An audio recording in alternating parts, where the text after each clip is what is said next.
Hello there, this is Cookies. I have turn 9 of M.A. Naba, and let's go ahead and dive into it. This is my current turn, so maybe we might end up making some edits here. We can see some additional thrones are claimed. Oh, I forgot to take a look last turn. So we'll take a look at these two battles, and then we'll look at the throne situation. So we've got our infantry. We're trying to spread them out a little, have these archers shoot at maximum distance.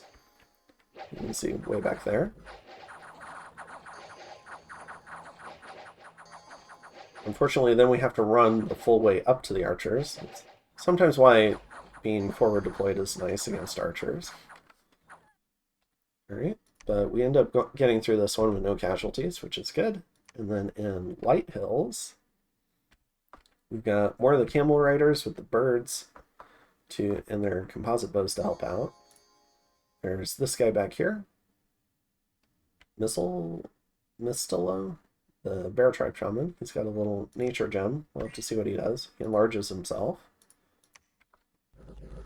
The birds come in, and they're going to go ahead and try and disrupt the formation. So we've got a few of these guys running forward.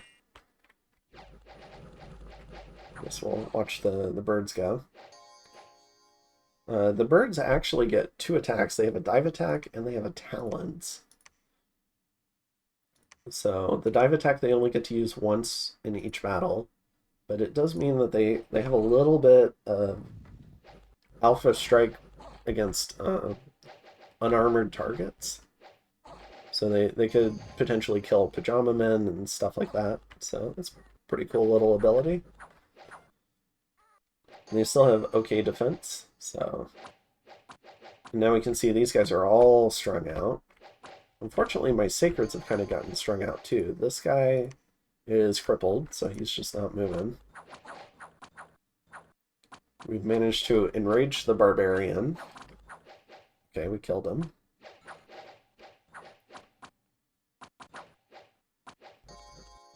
We've routed some of the bear tribe, the hatchet guys. The javelin guys are still running forward.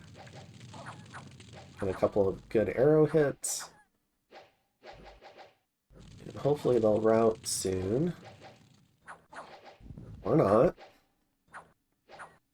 Any day now. Still fighting, huh? Okay.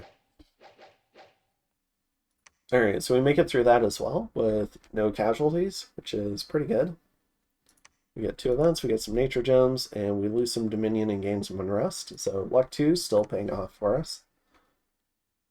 In terms of the thrones, we can see Abyssia has taken 2 thrones already. We're not even turn 10 yet. And he has the Throne of the First Age for +1 MR, which is, I think, pretty good on Abyssia. You want your Sacreds having decent MR, so they don't eat things like Soul Slays as easily. But it's probably not a throne he wanted. And then the Crystal Throne, which I know he didn't want, but it does give him access to the Crystal Mage, which is Earth 2, Glamour 2. Now, Astral 2 would have been nice, because it means he could have plugged Earth into his communions, but I think there's always a use for an Earth 2 mage. So I know he didn't like it, but I think I would have been more okay with it. And then Glamour 2 is, I think, okay. Not something Abyssia super needs, because they can get the Succubus now, who also comes in as a Glamour mage. So I'm sure he was hoping for other stuff, like, I don't know, +3 defense, or +3 attack. You know, Arrow Shield would have been fantastic on his Sacreds. So, yeah, there's definitely other thrones he probably wanted more. Like, Throne of the Artificer is ridiculous. It's a built-in Steel Evans. So, and here we see Bandar moving up here. So we're getting a little bit more of a border set with Bandar. Vanarus has not continued moving up through this area. So we're going to keep expanding. We're going to try and get down into the Nidian range. We've got 2 groups of camel riders with hold and fire closest, which I should change that to archers. So they'll try and get the archers to leave, and then these guys can try and deal with the heavy infantry. Although, yeah, the militia could be an issue. And then we're going to move into Jareb. We've got a few more camel guys, but a pretty large block of sacreds. We're bringing 2 of the Caribs to go ahead and bless. I'm worried one of them's going to get pegged by an archer. So I want to make sure I get my sacreds blessed. And then we're going to go ahead and we found Pythium up here, and we've also now found Jotunheim. So I'm not interested in moving into this yet, unless it stays like this. But I do want to set the border with Pythium, so I'm going to move into Oblak. And Pythium was asking me if I was going to take these river provinces, but I told him I was trying to set the outside border and then come back. So my hope is to come back here and finish out this block of provinces. So if we can get these 5, and if Pythium comes down here, I think that's basically a declaration of war. So at that point, I think we're moving everything that way once we finish up like down around here. And we've got Jotunheim over here. So, I mean, it would be nice to get in over all of this. I know Pyrene really wants on the other side of the river. I don't think they need to be on the other side of the river. I just know False God hates being contained by rivers. But, I don't know. We'll see. I told him Mir or Casseftia would be good.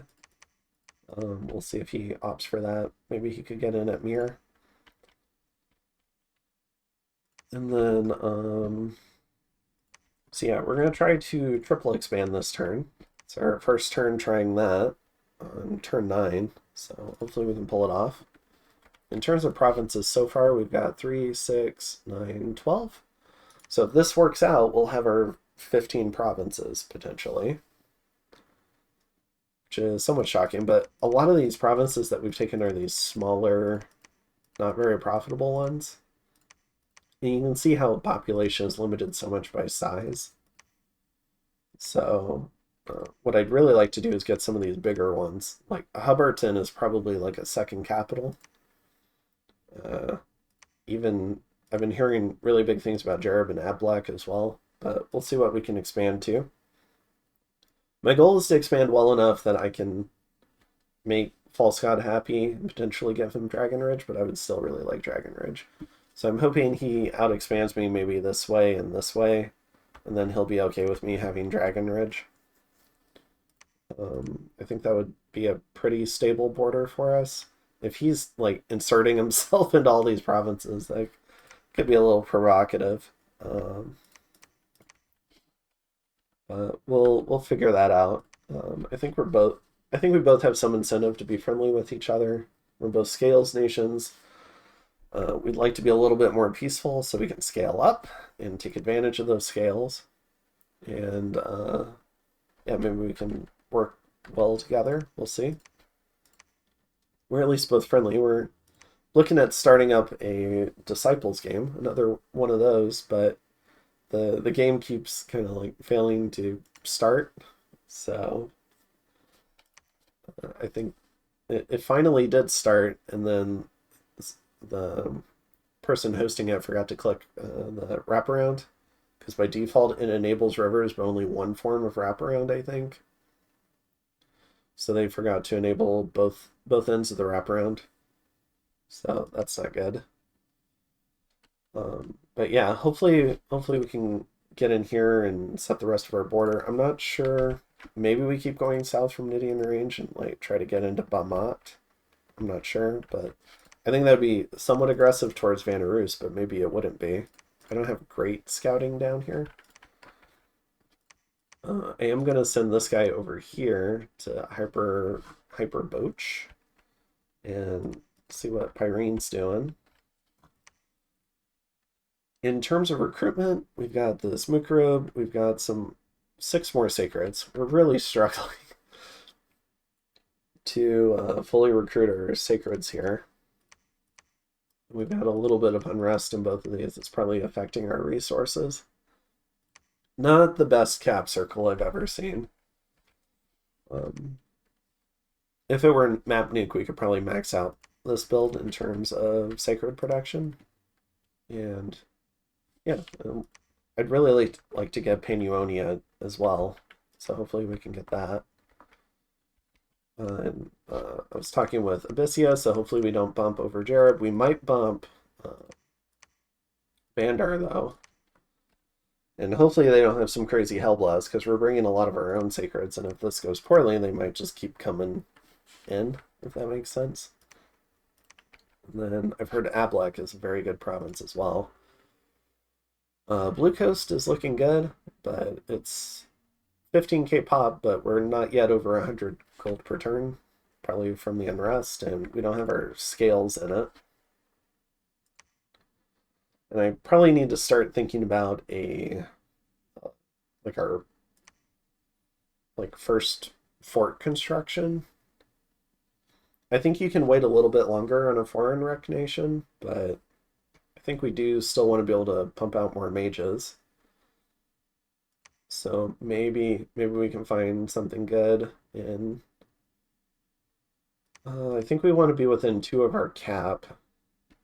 So maybe Nace would be good. Decent province, okay resources, has a lot of connections. What would another good spot be? Yeah, probably won't get a lot of the surrounding provinces. That's more what I'm concerned about. You want to be able to draw good stuff.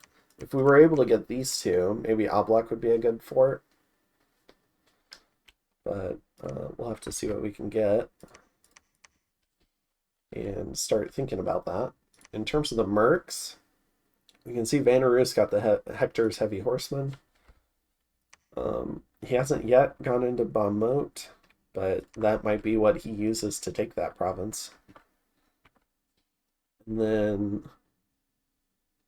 oh gosh, 75 militia for the Snake Charmer. And then we have Blackbone's Pirates. So hopefully we don't get raided by someone using that. And then, yeah, I think that's most of it. Did I finish out the foreign rec? We're getting a scout there. Finishing off our Hermit Sahir. Another scout. Another scout. A couple of camel guys. A full suite of camel guys. And we're sending this guy to go collect them. And we're having a guy come up to pick these camel guys up. Getting a leader here. Getting a few more camel guys. All right. In terms of research, we're about to finish evocation 2, so we'll have lightning bolt online. But we only have one caster for lightning bolt at the moment. Hold on 1 second.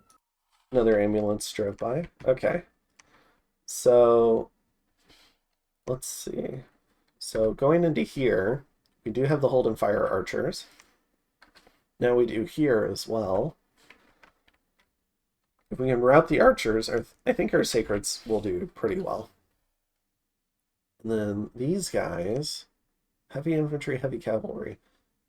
Yeah, I think back deploying here makes sense. Hopefully we can fight off the heavy cav first, and then fight off the heavy infantry. And then we're sending some of these sacreds out. Where are we sending them? Sailor's Haven.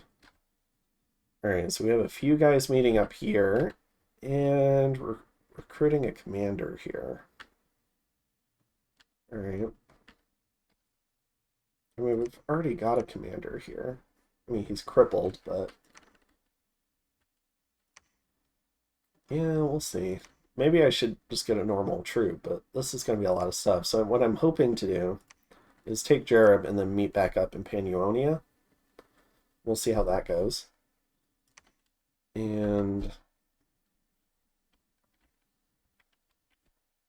yeah, I think that's most of it.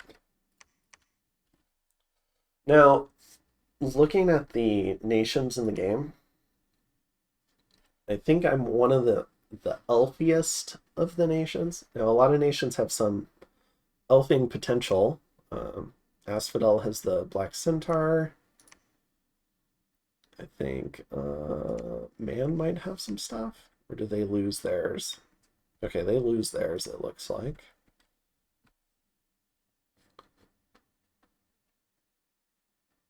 Pyrene has some stuff with their Acker belts. The rest of their lineup is not stealthy. Whereas a lot of my lineup is stealthy. So my Sacreds, my Camel guys, Desert Warriors, all stealthy. Most of my commanders are stealthy. Except the Mukarib. So yeah, I do think I'm the elfiest of all the nations here. And Bandar doesn't look to be very elfy. Phaecia, also not elfy. Vanarus does have elves, like proper elves. So they have the Vanabog, they have the Oathbound. But other than that, not many elves. Pretty killy, though. High attack scores, high damage weapons. Also stealthy, the Viedma. And the Viadun? Viadun? Viadma? I don't know. So we could get elfed by some proper elves, but most of their roster is humans, whereas most of my roster is stealthy humans and Jinn. So I think we're the elfiest nation in the batch, which makes diplomacy tricky, because on the one hand, having some naps is good, and on the other hand, you want to not have too many naps so that you have the potential to elf people. So that's kind of the thinking there. I am worried about bumping in Jareb. I'm not worried about bumping in Nidian Range. We can see both of these are independent. And I am worried about bumping in Ablok, where we'd fight Allay Legionnaires and Velite. I don't know. So we'll have to go ahead and see. But otherwise, I'm fairly friendly with my two closest neighbors, which is good. If these expansions go well, we could potentially be like healthy and viable. Like we'll have done okay in expansion. If we somehow get this and both of these, so this would be 3, 4, 5, 6. That would be 6 provinces, and we currently have 12, so that'd put us at 18. That would put us at slightly better than average expansion on the Scales Nation, which would be a great start. We are not near a lot of thrones. There's Lish down here, but Pyrene is near 2 thrones. Abyssia already has 2 thrones, so I'm assuming they have both of these. And so we don't have great throne access, but I think that's okay to start the game. We'll just have to make sure we win our first wars. And we'll see how it goes. I've been still spending a lot of my time wrapping up the final Dom 5 game I'm in, which I'm a Hydra with Weeb Assassin and the False Pretenders. And so we'll see how that game ends up going. I think it's finally going to wrap up pretty soon here. Hopefully this turn might be the last turn, and then I'll be able to devote my full time to Dominion 6. And that'll be really nice. So hopefully that'll mean I start getting more acquainted with some of the changes, like to the magic system, to the different mages, figure out more of what Glamour can do, because I'll be honest, I just haven't spent a lot of time on that yet. And that's part of the reason why I'm taking a nation with some Glamour on it, is to kind of force myself to do that.